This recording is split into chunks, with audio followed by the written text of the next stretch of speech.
I guess I'm seeing none. So then here is our second portion of public participation. If there's anyone that would like to address the council on an issue that's not already been on tonight's agenda and not on next week's agenda, then here's your opportunity. Seeing none. All right, informational items to and from. Mr. Woodson, let's start down at your end. Nothing this evening. Sevens? Sevens? I have a couple of things. First of all, I would like for the council to consider a special meeting this week. I realize that 4 of us will be in D.C., but I think we can call in for this meeting to discuss our stance on SB 1062, much similar to the City Council down in Phoenix, as well as the Flagstaff Chamber of Commerce and other entities throughout the state that are taking a stand against R4. I'd like our council, to consider that as well before Friday. Second of all, I had the opportunity to attend the required public meeting for the landmark issue that was held on February 19th at Doubletree. And I would just like to state for the record that I think that the developers should be required to redo the meeting. That was one of the most unorganized meetings I've ever attended. There was close to, I would say, 200 people there. There was inadequate translation service. There was no chairs for the elderly to sit on. There was never a public presentation of the entire meeting. Rather, they expected people to go from station to station to station. In going from station to station, the information was definitely different depending on who was asking questions. Jesse Dominguez's wife, Jesse's the chair of La Paz de Veja Neighbor Association, she was actually told to shut up when she pointed out that the board was different regarding the transportation issues at the development than what was said at the neighborhood meeting. Landmark did issue a letter of apology to her, but I thought that was uncalled for.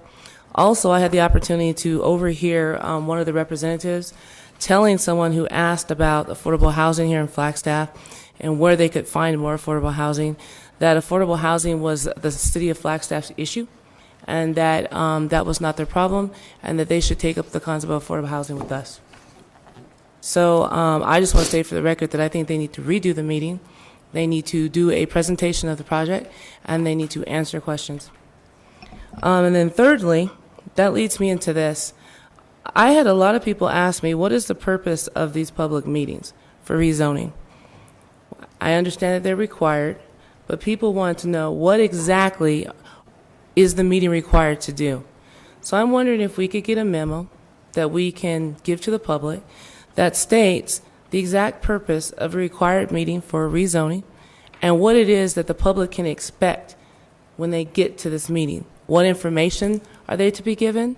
Is the information to be given in written form? Is it pictures? What can the public expect? That was something else too. None of the props was in Spanish at all, and it was felt that they didn't need to have any of the pictures or the written correspondence there in Spanish because there was a perception that perhaps people couldn't read it. So I would like for the public, if I could get this from staff, a memo that states what exactly is the purpose of these public meetings and what exactly is required and what can people expect when they go to a public meeting like this. That would help me as a council member when I'm asked questions as to what is the purpose of this meeting. Thank you. Mr. Overton. Nothing tonight, thank you. Ms. Barrett. I'd just like to wish my colleagues a safe trip and a productive trip. Yeah. Good luck with that. And a nice cold trip. Yeah. Ms. Brewster? Yeah, I don't have anything except I was going to say make sure you take plenty of warm clothes and lots of coats. Mr. Orbit? 2 quick issues. I guess this would be a possible future agenda item just on our policy on submitting the pros and cons in any future election issues.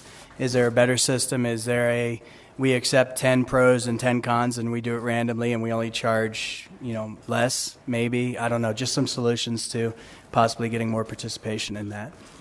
So possible future agenda item on that. One more issue, not a future agenda item, a staff discretion issue. That digital sign on 4th Street and 66. I complained about it last week, and I know Carlos. It's just funny. It says, you know, don't text, don't do this, but then it's sending a bunch of messages for people to read as they're driving by. Seriously. And it just looks tacky. Seriously. Can staff use some discretion? Scott, I see you rolling this. Can staff use some discretion to speed it up, put it out for